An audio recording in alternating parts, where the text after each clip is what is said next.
शहीद साफ़ी नसरुल्लाह गरानी के कत्ल खिलाफ जुडो में साफ़िन ऐं सियासी समाजी धुरियुनि तरफ़ां एहतजाजी मुज़ाहिरो कयो।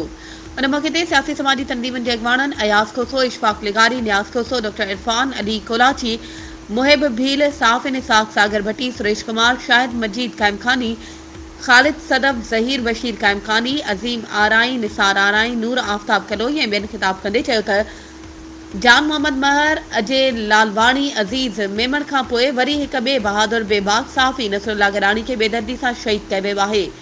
शहीदनि जा पेरा सिंध सरकार में शामिल वोतारनि ॾांहुं वञनि था। जेको बि ज़ुल्म ऐं अन्याय ख़िलाफ़ लिखे थो, आवाज़ उथारे थो, खेसि शहीद कयो वञे थो।